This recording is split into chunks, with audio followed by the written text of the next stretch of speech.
Today's guest lives in two worlds that couldn't look more different. Sharon Canovas has spent over 20 years in film and television as a professional stunt woman and actor, stepping into fight scenes, high-impact roles, and yes, even setting herself on fire. But offset, Sharon's work becomes something entirely different. Through Canovas Photography, the studio she built during the pandemic, she captures the quiet, tender love between families and their pets, from new puppies to seniors, and end-of-life portraits where time suddenly feels precious. From action to vulnerability, from intensity to gentleness, Sharon brings the same courage to both, because to her, pets aren't just animals, they are family, little angels in disguise. Sharon, welcome to ThinkWell. It's been such a build up to this because we've been wanting to do this for a while. We've been so excited about it, and we're finally here together. So I'm super happy to have you here. So welcome to the show. Thank you so much. Thanks for having me. Yeah. I'm excited to be here as well. Nice. And just a little background. So we met, I think it was the spring of 2025. Mm-hmm. It was an event for a dog rescue for Savers Craft, Yes. a wonderful organization here in Toronto and Burlington. And so we both attended. It was really cool. And we just all of a sudden we had a conversation. We were by the bar and we had a conversation. And yes, it was at the brewery. I want to say Aquanova. I think so. Yeah. In Hamilton. In there, Hamilton, right? yeah. Really And you're cool. having an event to raise money for the rescue. And so we met that way. Yeah. So obviously we started talking about dogs and, Yes. and got really excited about that, sharing our experiences. And we stayed in touch, right? And, I think we exchanged, social media stuff and all that, contacts. And recently I reached out to you because I wanted you to be here and talk to us about your exciting life, your amazing life, and your love for dogs and what you're doing. So we're definitely going to get to that. But when I reached out to you and I asked you to, if you wanted to be part of the show, and you said yes, I was so excited. I was also super taken by your background, like your background in not only what you're doing now with photography, but also as a stunt woman. I am a stunt woman. I've been a stunt woman for 20 years. Wow. Mm-hmm. That's amazing. Tell us about that. How did you get into that? Oof. How long is this episode? So I lived in Vancouver. I used to live in Oshawa, and I packed my one car with a friend of mine, and we moved to Vancouver. I've always knew I was going to work in film. I've always knew that. I just didn't know how I was going to get there. Mm-hmm. And so when I arrived in Vancouver, it was not easy. I lived in this little closet, literally slept on the floor. And then I just started working as a waitress, bartender, like everybody else does. And one day I was walking home from work and I saw this martial arts people doing capoeira. Beautiful. And I was like, oh, if I could only afford that, And I decided to pick up the extra shift at work and I joined capoeira. A year after being capoeira, I got invited to train at the academy with a master. And I met Lloyd over there, and he said, you should pursue stunts. Wow. And I was like, what is that? What is stunts? and so I just started training with stunt people. And it was very cliquey, very, very hard business to get in. But I somehow did it. I remember, I did all the hustling one could do. Back in the days, you would go work for free to the stunt to help out the stunt coordinator, pull the mats and do this and that. which now you get paid for, Right. But for me, it was like free food, Right. experience on set, Mhm. and you're getting to network. So I did that.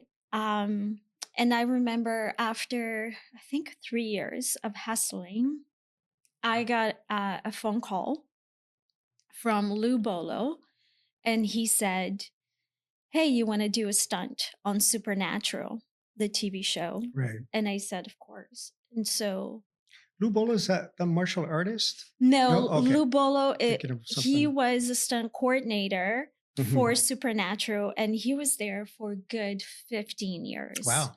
Yeah. Long career. Mm-hmm. Yeah. As a Nice. stunt coordinator, Right. but as a stunt, just for that show. But I think his career itself, don't quote me on that, but I think it might have been like 40 years of Mhm. doing stunts, that he Wow. has been doing, Yeah. had been doing. He passed away. But so that was that. And then I decided to be near my family. I love my family. I'm very close to my family. So I decided to pack Vancouver, Wow. and move back to Oshawa. And I heard also there was a lack of 5'1" female in Toronto. And so I started, you start from the beginning again, Right. networking, trying to get to know the Mhm. stunt coordinators here. And then that was that. I met an amazing stunt coordinator, female, Shelley Cook, and she kind of groomed me, and here I am 20 years later. Yeah. Wow, that's Mhm. amazing. I'm Yeah. thinking when the person, I can forget his name, but when he thought you had potential, right? Mhm. What was his name again? Lou Bolo. Right. That you were pretty good. I mean, you practiced capoeira for a little bit. I And you got actually really I good. did capoeira for 6 years. I kid you not, I have never in my stunt career used one movement in Oh, capoeira. wow. But it know. equipped your body, let's say, to really be It- flexible and It did. coordinated and all that. Absolutely, it Right. did. Yeah, it did. Wow. Mhm. And I find that a lot of martial artists go into, if they have the chance to go into stunt work because it's, it requires that flexibility and body Right. resilience, right? Mhm. Now I think stunts has gone like a little different way, because now Mhm. the Marvel movies, you really have to be like the elite martial artist. Um, I don't think I'm one of the best martial artists for film and TV. Mhm. Being truly honest, that's not what I usually get called for. Right. But I think right now, like the movies, they've gone Marvel, and they seem to always switch. There's the witch fetish, and Right. then we're gonna go Mm. to Yeah. Or the vampires. the or whatever vampire the thing fetish. is, We're yeah. gonna Mhm. fly, and that kind of stuff. Right. Which, hey, that's what I love about movies, because you get to tell different stories Yeah. all the time. And I just love storytelling. Nice. So. Nice. Mhm. How do you find working behind the camera and the lights and all that, right? Because it's a set, right? It is. So I'm usually in front of the camera, because stunts, you're stunt doubling or you're still doing indie stunt. I'm in front of the camera. Mhm. I'm very comfortable in front of the camera. Nice. I'm not comfortable talking like now. It's Well, you're doing really nerve-wracking. well. You are, yeah. But I love being I love being in front of the camera. I Mhm. love being in my own zone, knowing Right. that you got to break a table, but Doing your craft, it's the most peaceful thing I could ever do is go through a table. I just stay in my zone and, very focused on what I got to do. You get up and you do it again. And yeah. Right. Mhm. Wow, that's amazing. Yeah. I mean, as I grew up practicing martial arts, and for me, just when I was a kid, I was super hyper too, and I would jump from like the top of the stairs all the way down and Mhm. fantasize about being, Jackie Chan's double or something Why like that. not? Which Yeah. he doesn't do any doubles. He does all the stunts himself, right? Or used to, anyways. But it's such a fascinating career, right? Because I've been very blessed. I'm not, I don't take it for granted one day. Like Nice. not a day that goes by, I don't take it for granted in anything I do for that matter. I'm just very grateful that in this lifetime I got to be an artist, because Right. falling on the floor is an art form, knowing how to fall down the stairs is an art form. So I'm just very, very blessed that I packed that car and I left without looking back. Although, having that gap of years, not having my mom, my dad, and my brother it must have been tough near me, it Yeah. was tough, Yeah. and I sacrificed a lot, and I stayed really focused because in my heart and mind, I was like, yeah, I'm sacrificing my family. I better do well here, Right. Yeah. So So it was literally a journey because you drove. I think you said you drove to Vancouver. Was it we yeah, drove, yeah. So that's so cool as a road trip, but also a journey in terms of like your life, right? You all of a sudden you went from uh, waiting tables, right, and doing that type of service work to to stunt stunts. work, right? So that was a big switch, and then of course you family, being a family person and valuing your family quite a bit, kind of it's a good thing that you were able to continue to do the stunt work here when you decided to return. Yeah, absolutely. Like stunts is very competitive. I take it back. The film industry itself Yeah. is very competitive. And I find that you got to have a backbone to work in the film industry, and you got to be relentless to work in the film Right. industry, cuz every single department, they have their team, and you work long hours, Right. Yeah. you're there 15 hours a day. Can And if imagine. you work on a TV show for 6 months, for instance, my boyfriend is on Brilliant Minds right now. I think they're running for like He's also a 6 or stunt 8. person? He's a stunt coordinator. Yeah. And, I don't really see him, Right. but you got to be okay with that. Yeah.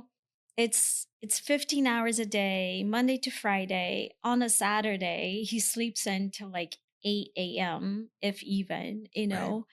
And so it's a very focused, Yeah. It can also be a very lonely business because sometimes I'm home alone, and I got injured in October, so I haven't really been working. Right. I just been doing my photography, that's it. And even then I took a little pause on it because of my injury. But it can be a very lonely business, because you don't really see your family. You just work. Yeah. But in my heart, I do feel very blessed to have accomplished what I did. 100%. Not It's a super cool profession, but it allowed you to put your talents to work, right? And you always say you wanted to be on film. You didn't plan it being this way, but it worked out, right? I thought, oh, maybe I'll try acting, and I did try, and I still get called for like stunt actors and stuff like that. But I don't love it. There's not like, I don't jump off my couch and be like, oh yes, I kind of go, oh really, okay, cool. But when it's like, hey, do you want to be lit on fire? I'm like, oh my God, yes. Oh my Like, gosh. who's going to say no to that? I would. Yeah, I would at least think about it. Yeah. How much are you going to pay me, first of all? I'd probably say. But, it's something I really love, Yeah. Wow. So how did you go from stunts to what you're doing with the photography? Okay, so I full disclosure, I have my ups and downs in life, called depression. And like I want to say like 3 or 4 years before the pandemic happened, my boyfriend and we bought a camera. And for me, that was like an outlet, to be creative, because now stunts had become a job, Right. And I felt the need to be creative. And so I had my camera and I started chasing my dog with my camera. And I remember at one point I went to get the camera and he went straight under the bed. I'm like, oh, buddy, is it really getting this bad? So, and then I put it away. I didn't really, because camera can be so overwhelming, and I didn't really take my time to learn how to shoot manual. I was very much dependent on camera settings, Right. not on my own, and I didn't have the time to teach myself anyway. So I kind of put that away, and I didn't bother for like good few years, I'm gonna say. And then the pandemic hit. We all had the gift of time.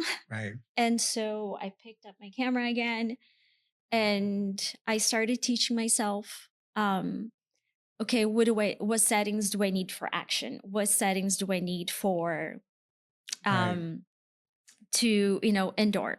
What settings do I need just for still? Right. And I did not know what I was doing. For the life of me, I was like, oh, look what I took. This is great, you know? And looking back, I'm going, oh my God.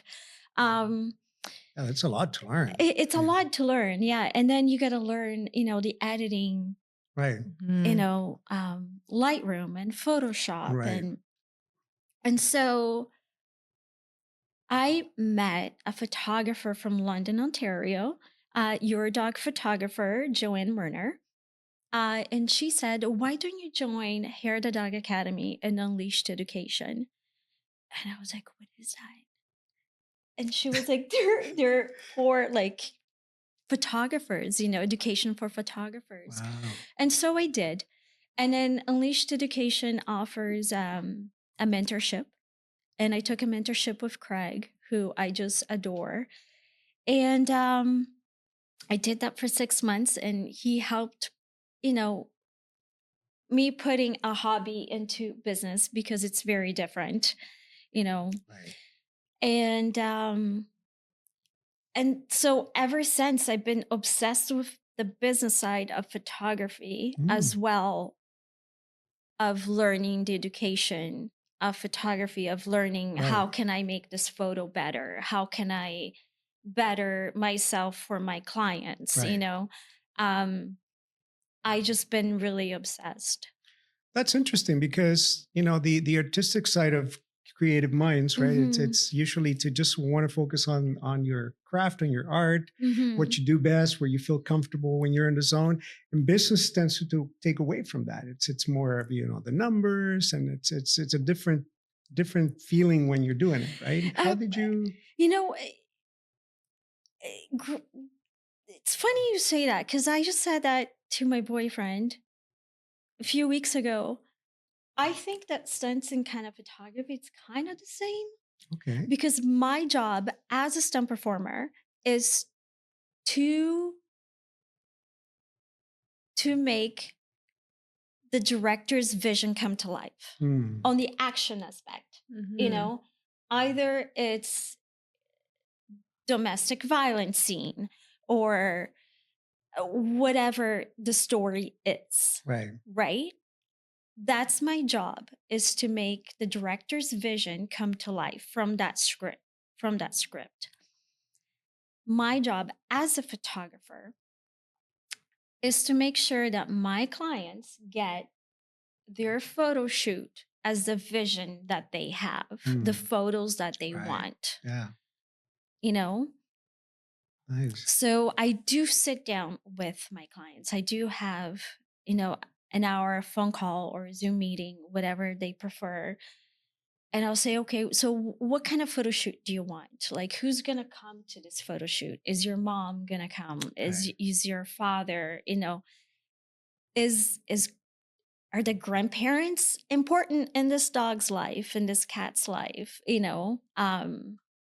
So I kind of have that vision. And so I go in prepared, knowing that, okay, you know, they really want the grandparents with the dog and then this. So I make sure that I get everything I need for my clients. It's production, right?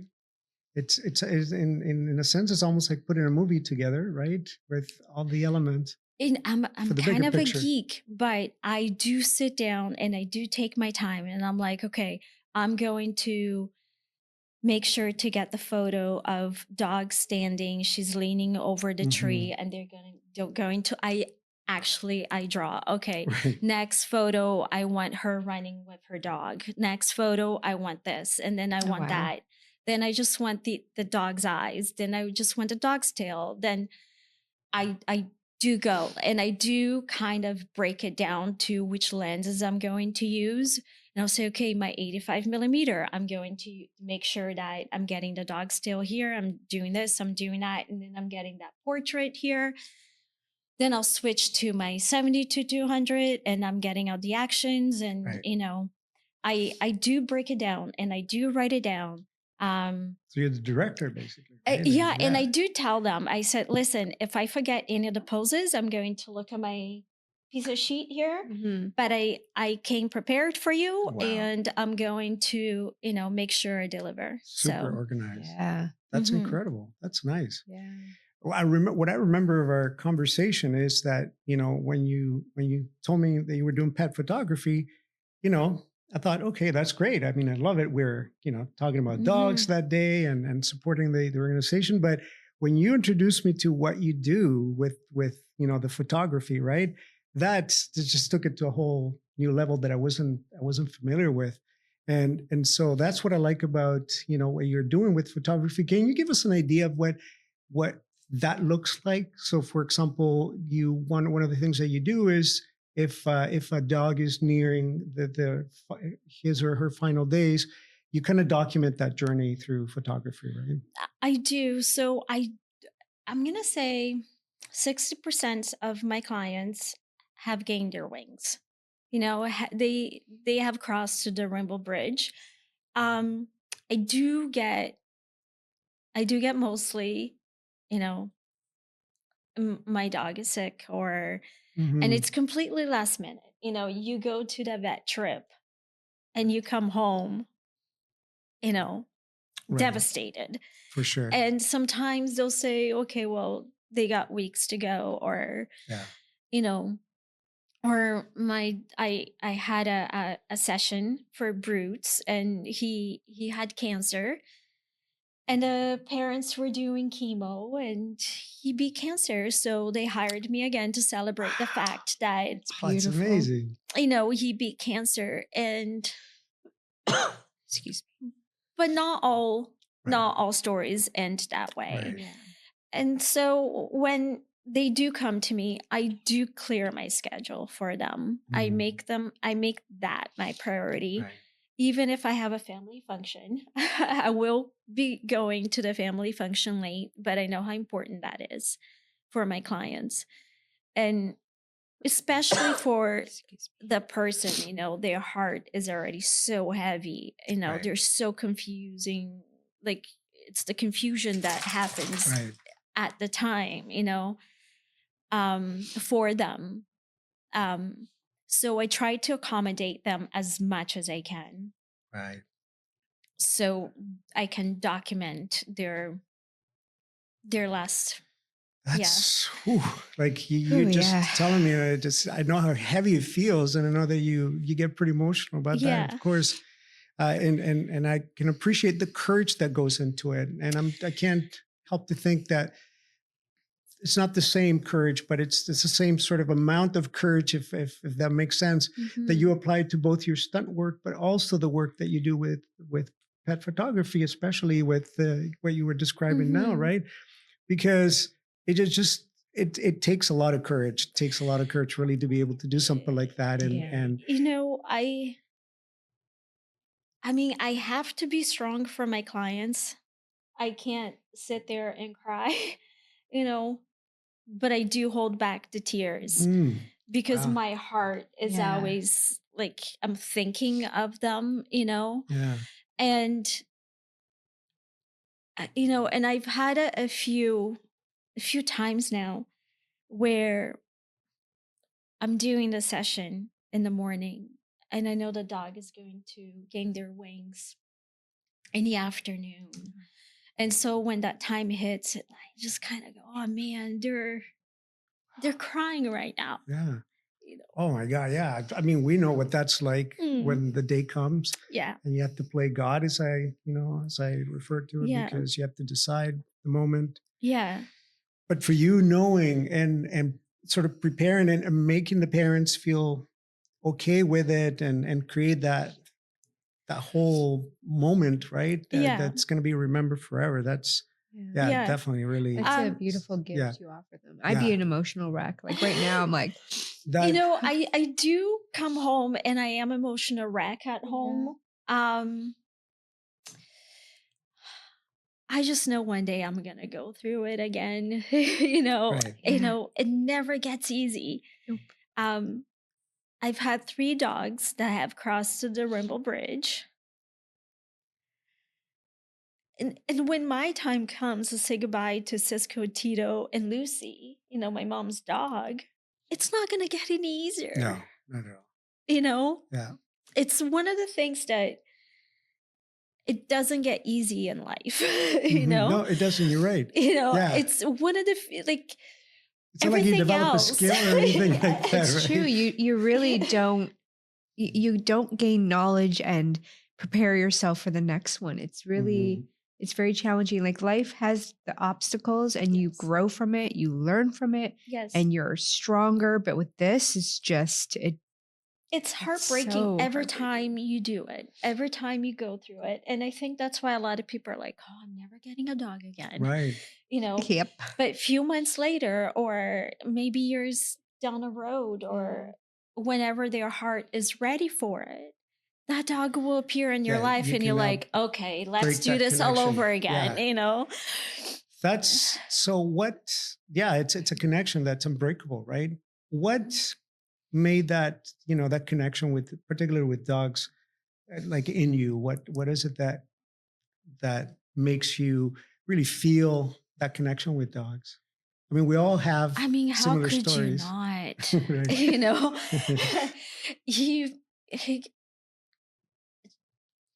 breaking the ice from the crying. I always think that, like, when I'm walking my dogs and you don't go, oh my God, you're so cute. I think you're a serial killer and you have like 6 dead bodies in your basement. The psychological problem. You know, I just think that, you know, dogs are so special, you know, and cats as well. You know, I've have a lot of clients that have their connections with cats. Right. Yeah. Well, cats are amazing too.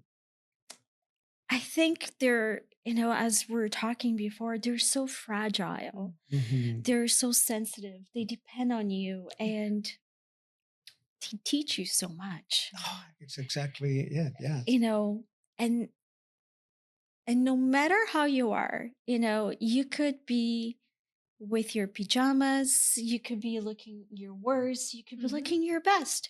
And they're like, okay, I just love you the way you are. You know, and we could learn so much from them. 100%. You know, pets in general, we could learn so much. So my connection with them has always been that way. About, you know, I slept on the floor for my dog Oscar because he couldn't climb the bed. I hear you. You know, Cisco last night, he woke me up, I think 3 or 4 times because he wanted to be covered, you know, and I will do that for my dogs, you know? Tito likes to be rocked, you know, I rock him and I sing him a song and guess what? He gets that, you know, they get what they want. Yes, they're spoiled. So what? But so what? You know, very short period of time. They're very short, you know, they belong on a couch. They belong on a bed. They, you know, Um, and I think this connection that I have with the pets, I think my clients also have that with their pets. Mm. And I think that's why when they come to me, they're like, we're so excited for this photo shoot. Right. You know, although some of them are the end of life, they're so grateful for the photo shoot, course, you yeah. know. And I think they see how I see Cisco and Tito and Lucy is how they see their dogs as well, you know? Yeah. I mean, even like, we've had to let go of a few of our dogs already in our lives. And sometimes you go, we usually do it at their vet clinic, Mhm. right? That we've been going there for so long, but they're different doctors, right? And some of them really connect with you and with the moment and the Absolutely. dog himself, but there are other people that, maybe it's different, right? Just maybe that connection, that chemistry, whatever you want to call it. And so, that really impacts the way you're going to feel about that, at the Mhm. end of the day, right? And so, when you have that connection with the pets and you're doing the photo shoots, I'm sure that people are really grateful for, the way you approach it, right? Mhm. I mean, I think the film industry as well has prepared me for this some ways, you know. I think understanding lenses and how I go so prepared for, Yeah. with this lens, I'm going to create this, that lens, I'm going to create that. And I really go prepared. I think I have learned that by watching the directors and the DOPs on set, how they have their storyboards and what shots they're going to get with certain lenses. And, let's switch to 11 millimeters, or I think the film industry prepared me for that. Yeah, for sure. I think I get the best of both worlds. The stunts, you just kind of have to be gnarly and not cry. Right. Yeah. And photography allows my emotional side, my sensitive side to come Yeah. out and cry. Yeah. Mhm. And I think I just get the best of both worlds. Yeah. Yeah. It's fascinating. And it's true. I mean, there's the technological aspect of it, right? So you have the lenses and all that stuff that goes into it, and you have to really become good at it. You have to nerd out, as you were saying, on that, and Yeah. if you want to be able to utilize that the right way, right? Like the right lens and all that. Absolutely. You have to know your equipment. Yeah. Yeah. That's so important. I can relate to it. Like I play a little bit of guitar, and when you play electric guitar, you have to become familiar with not just how to use pedals and effects and stuff like Mhm. that, but how they actually work. And if they break down, you're going to have to learn how to fix them and that sort of thing, right? It's so you really you really geek out on the equipment, right? Because you You know how do. important it is to what you're trying to express, right? You do, yeah. Yeah. That's so cool. Mhm. What drew you to capoeira, particularly as a martial art? Well, I'm Brazilian. I was born Okay. in Brazil, Okay. raised in Canada. And I think part of me was just, I think it's a beautiful art form. Um, and I think I just kind of wanted to be close to my culture, Mm-hmm. kind of have a belonging somewhere, because in Vancouver for a little while, like good few years, I didn't have any friends, friends you can count on. Um, so I was kind of looking for a place to kind of belong. Right. Yeah. But I met my friend Dion, who is one of my closest friend. So Capoeira gave me that gift. and and the film industry has given me beautiful friends as well. I can So imagine. Yeah. mhm. Yeah. That's so cool. You probably get this question all the time, of what famous people you have double for. And I don't know if you even want to go there. If you don't want to go there, that's totally No, fine it's with me. totally fine. I did Pretty Little Liars. I want to say Lucy something. Okay. Yeah. I'm Yeah. familiar with that show. Yeah. But I did not work on the show Pretty Little Liars. It Okay. was another show. She was in it, Okay. just Right. making, and I can't remember the show. Mm-hmm. I did Mean Girls. I think she was like, as if, what's that one, Lacey Yeah. something. Who else? I just did Natasha Leggero, a comedian Okay. from California. She did one of the roast for, I think she was in the Justin Bieber. Okay. Yeah. That's cool. Mm-hmm.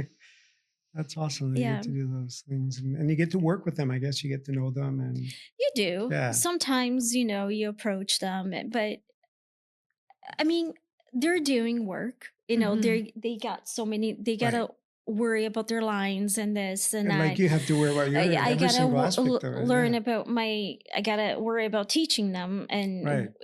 and also doing my own work. So sometimes we don't really talk unless we have time to talk. Right. Yeah.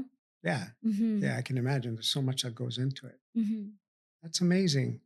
Capoeira has a different, maybe not different from other martial arts, because I mean, if you like, karate is my thing, right? Okay. So there's this also the aspect of embracing Japanese music. A lot of schools do the drumming, Yep. Japanese drumming and stuff like that. But capoeira is more like it's an inseparable part of it. Music is, right? It's a very strong. You cannot do capoeira. I mean, you can practice it for sure without the music, but you cannot separate them, right? They go hand in hand. Yeah. I mean, capoeira, the history is from the slaves, and they used to play the beating bow, and the drums. I forgot the name of it. Yeah. It's the tip of my tongue, but and they would disguise as a dance their training, right? So I find it personally extremely beautiful to watch,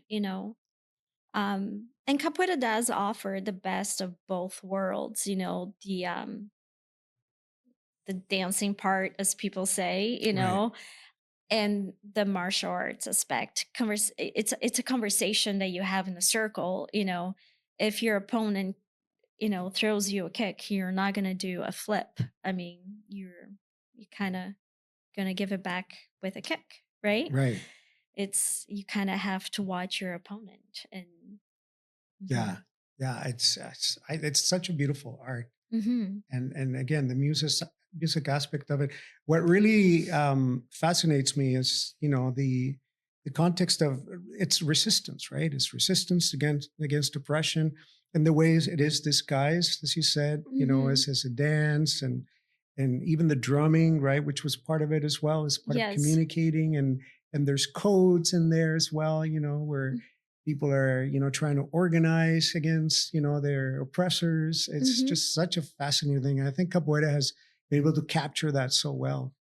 Yeah, I mean, I think it's a beautiful art form. I don't do it anymore,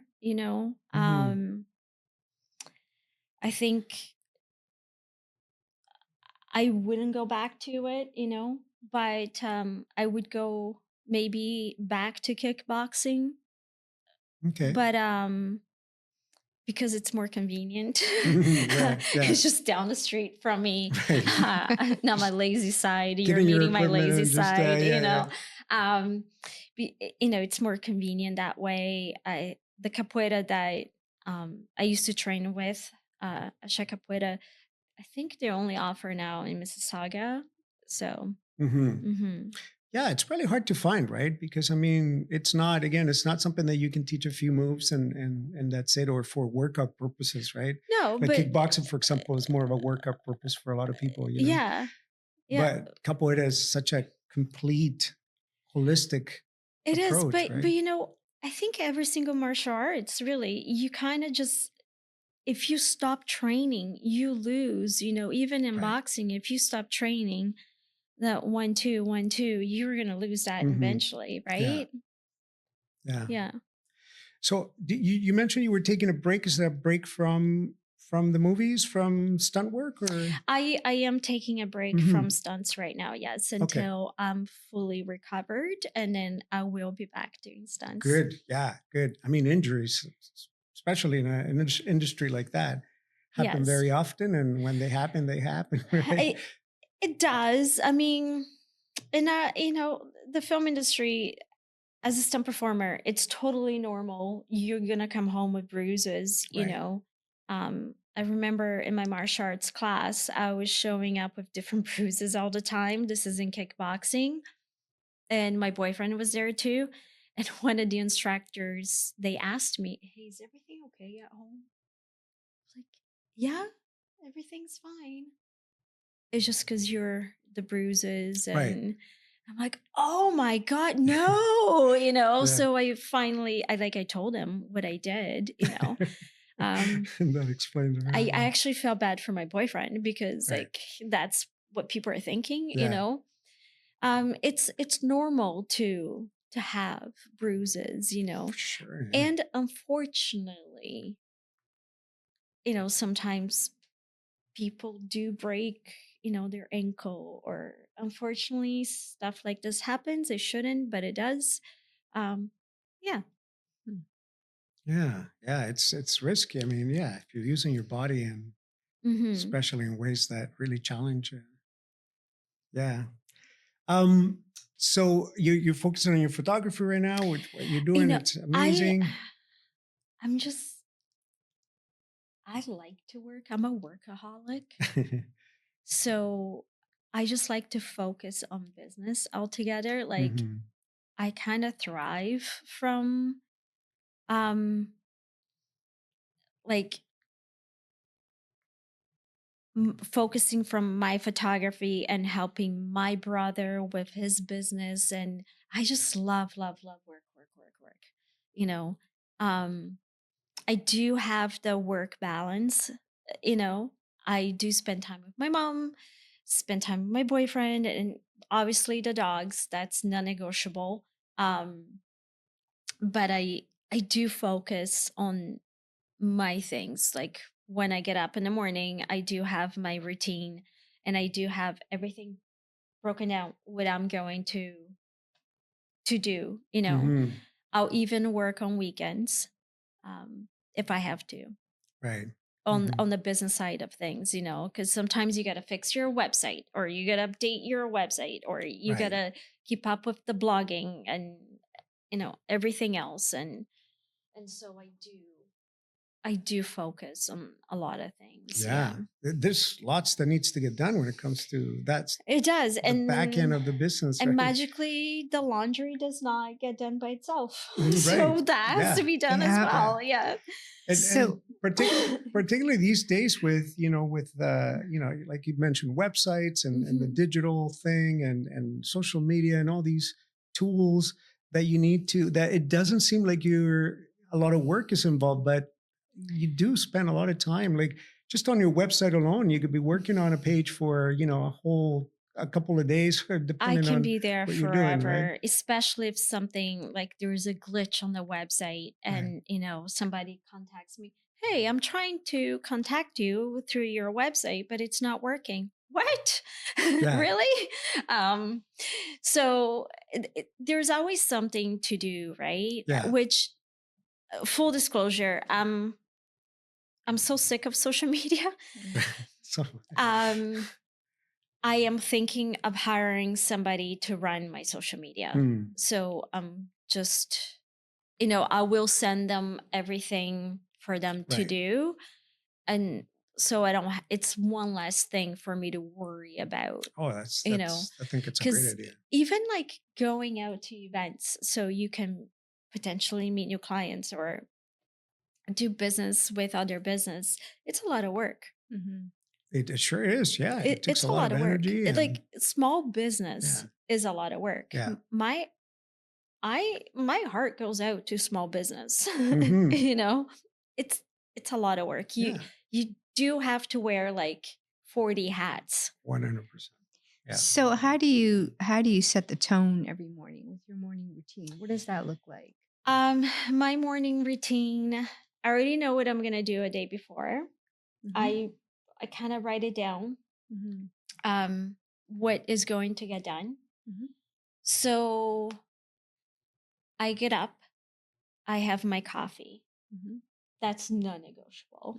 I will actually, before that, Cisco and Tito will go have their breakfast, and they'll come back to bed with me. And I'll cuddle them a little, and then I'll be like, okay, mom is ready to get up. Let's go. So, and I will get up when I smell the coffee. Like, I'm very spoiled that way. I'll have my cup of coffee, and I'll go to the gym, and I'll come back, and I'll kind of go, okay, well, now it's time to take the dogs for a walk. If it's a really nice day out, we're doing 2 walks, right? That is if I'm not working, or and then I'll be like, okay, you know what? I'm going to do the laundry and clean upstairs. So I'll set my timer, and that's what I'll do for an hour. Like, I'm not talking on the phone, I'm not doing anything. I'm just, okay, now it's time to watch an education for editing. So I'll watch an hour education. Now it's time to get back to Cisco and Tito.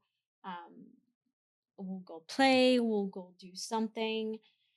If it's spring, summer, or fall, I'm outside doing work because they like the outside, right? And then I'm doing my work really till like 8-9 o'clock at night. And then it's like, I'll watch an episode of Desperate Housewives. Guilty pleasure. Yes. We're kind of like obsessed with Mayors of Kingstown, or what's the other show that's Lioness? Some parts, pieces here and there. Yeah. So and then that's that, and then getting up early in the morning again and doing everything. But that way,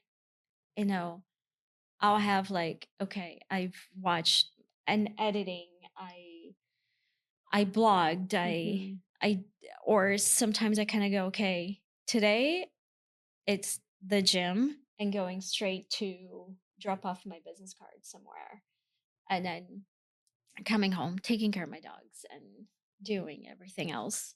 But I don't leave my dogs alone more than 3 hours. So, so I do schedule my life around them. It's true. Yeah, we do the same thing. I mean, I don't think they like to be alone. So I'm just, I schedule everything around them. And if I have a photo shoot, then I'm really getting up like at 5 o'clock in the morning with my coffee the next day to start looking at the photos, Yeah, you're very structured.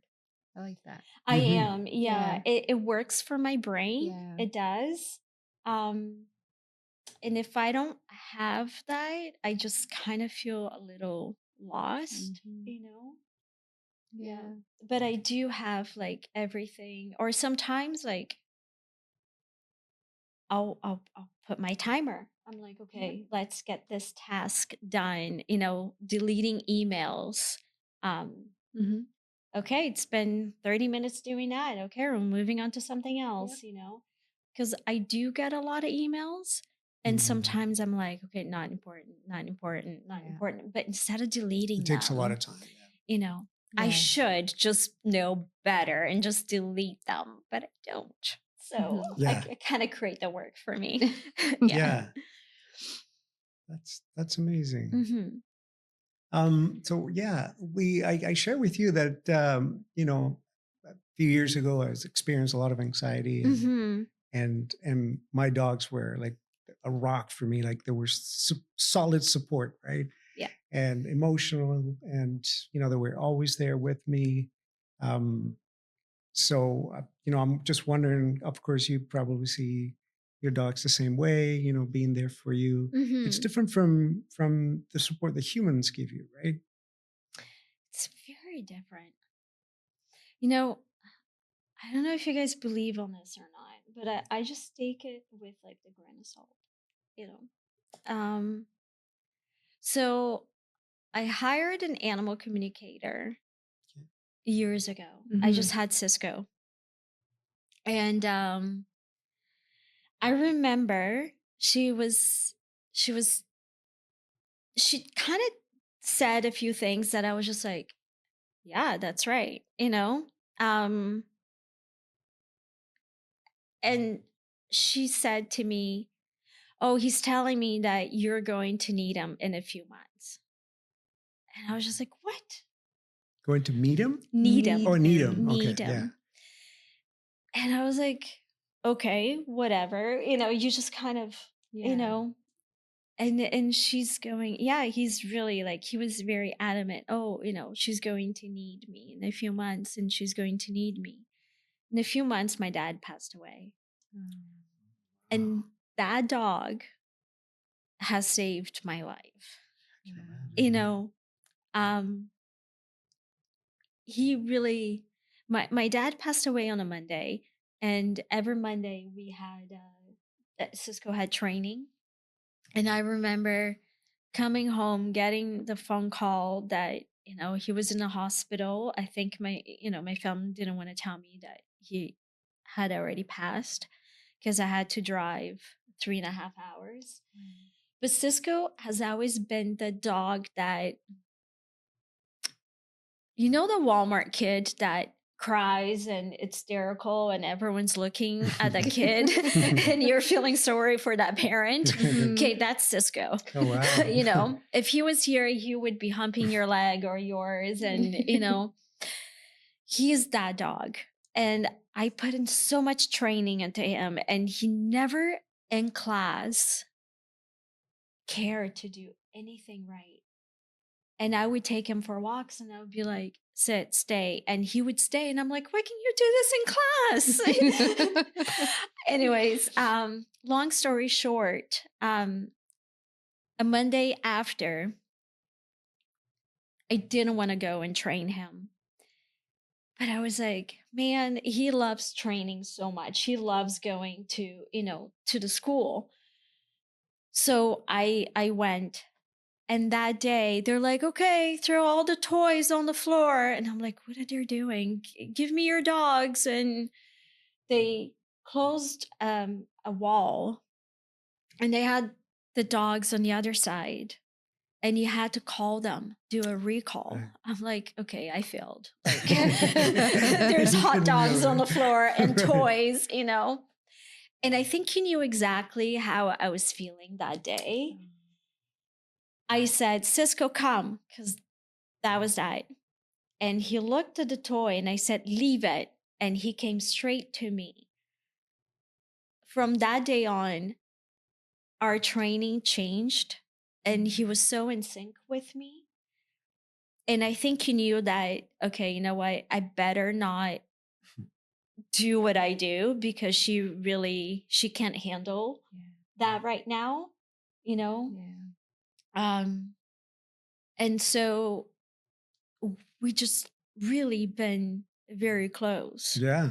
I even like, it's funny, we're all sitting there, the four of us, and he'll start barking, you know.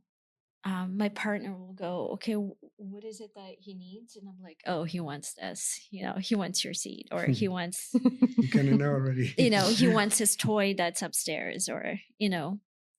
But I'm just very in sync with my dogs. That is so cool. Mm-hmm. It's man, the hour's gone by so fast. We have so much to cover, so Yeah. you're gonna have to come back. But one more question I wanted to explore. You mentioned that, you know, you wanted to do a podcast. I right? did. And you kind of Yes. put it out there. You've never done one. Yeah. And lo and behold, I contact you in about a week after that, and, Yes. that was your chance.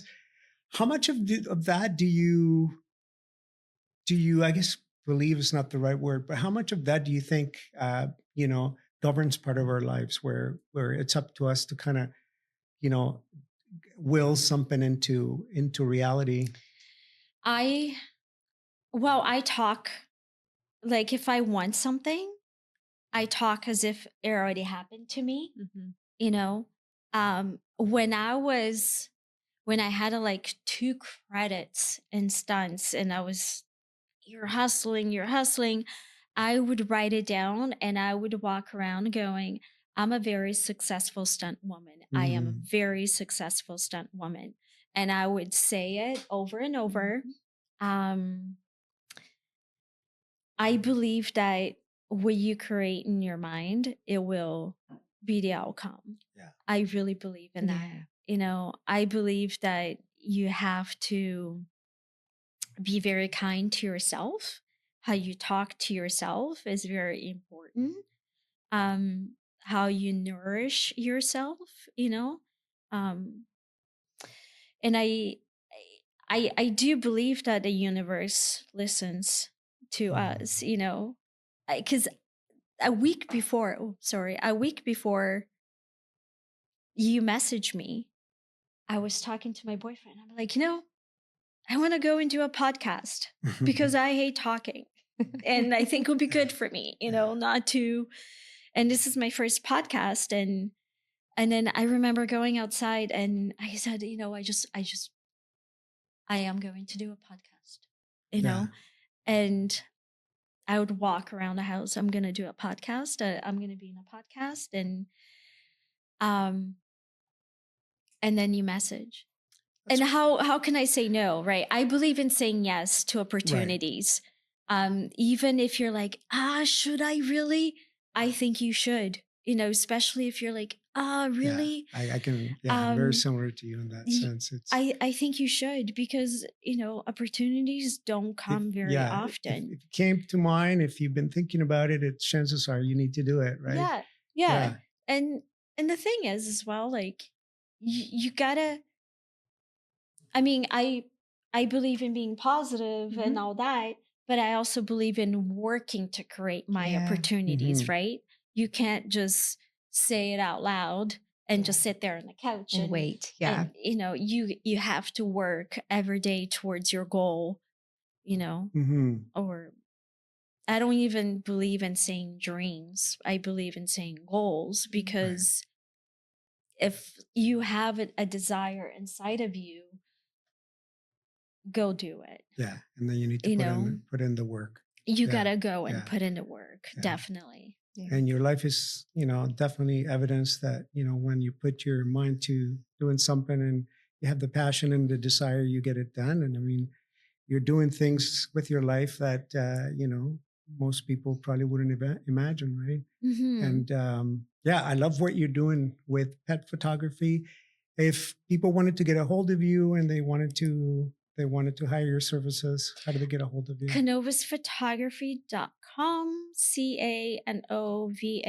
CANOVAS photography. Through my website. You can call me, you can text me. My phone number is right on my website. And we're going to put all that on. Yeah, you can even follow me on social media. Some people will they'll DM me on social media and be like, hey, how do I go about booking you? I'm like, oh, here's my phone number. It's a lot easier if we talk, Right. But I'm very easygoing that way, whatever my clients prefer. So CanovasPhotography.com. Awesome. Beautiful. Yeah. Well, thank you very much for being here today. It's been a pleasure, and we're going to have you back, because I would love to come back. a lot more to talk about. I would love to come back. Thank you so much for having me. Awesome. Yeah.